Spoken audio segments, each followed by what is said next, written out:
mar do Martha Koome. Jang'ad bura Njoki nyocha ne oyier gi jong'ad buche do maduong' mondo mi obed jachung' margi ka duol ma bende tayo tije mag do, ka jang'ad buche Evelyn Olwande to ne oyier kendo e tielo mar ariyo gi jokanyo mag riwruok ma bende kelo kanyakla jong'ad buche e pacho kae kata the Kenya Magistrates and Judges Association. I, Honorable Evelyn Sylvia Achieng Olwande, having been elected under Articles 171, Sub-Article 2D of the Constitution of Kenya, Lady Justice Njoki Susanna Dungu, having been elected under Article 171 2B of the Constitution of Kenya as a member of the Judicial Service Commission.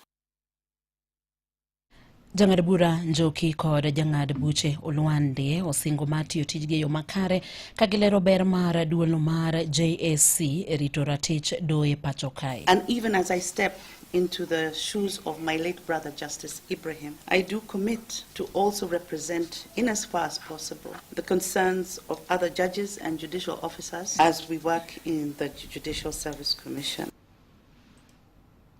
Ogai mar do Martha Koome ma bende notelo ne nyasi no kwayo negi hayo maber e tijgi. We therefore look forward to your sustained contribution as the Commission continues its vital institution building work. It's a fairly young Commission, 15 years, and therefore sometimes we make mistakes, but we always own those mistakes and move forward because we are doing so for the best interests of this country. Sechegi ma jopuonjre mag grade 10 donje skunde mopogre mag sekondar mamalo, ng'ur nitiere kalore kod chenro mantiere mar tieko jopuonjre go, ma en bang' yangore ni moko kuom skunde onge kod lony mar chiwo tiegruok mowinjore ne jopuonjre go ka wach buge monego beni gitiyo godo bende wacho ni poko yangore malong'o. Joja oko nigi ler mathoth Kauke County ma Mombasa.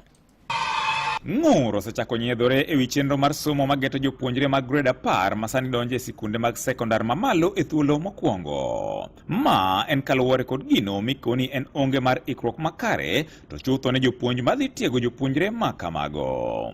Riwruok jopuonj ma Kupet bade ma Mombasa koro nyiso luoro margi e wi kaka gibiro tayo somo ma kamano ka onge ikruok malong'o. Linet Kamadi en jagoro mar Kupet bade ma Mombasa. We have been given learners for STEM subjects, particularly electricity, aviation, marine science, and etc. Where are the teachers to teach these subjects? You don't bring us learners, and there is nobody to teach those learners. How will we teach aviation without a teacher to teach aviation? How will we teach marine science without a teacher to teach marine science?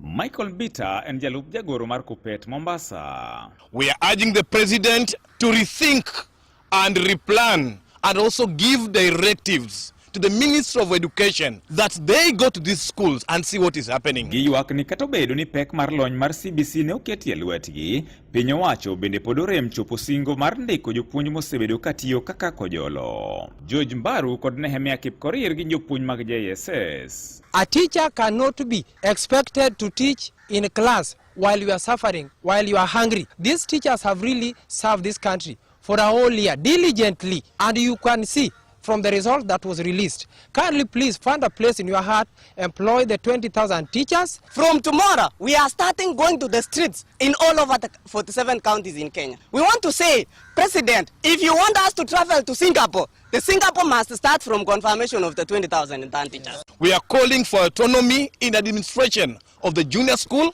We are also calling for autonomy in sports and other activities in the junior school sector. Magi ne giwacho kama kuom jotend sikunde bende ywak ni nyaka sani pok giyango buge mowinjore giti godo ne jopuonjre madonje grade mar 10, gino ma bende koro bago thoth jonyuol ni mar gikia buge ma onego ginyi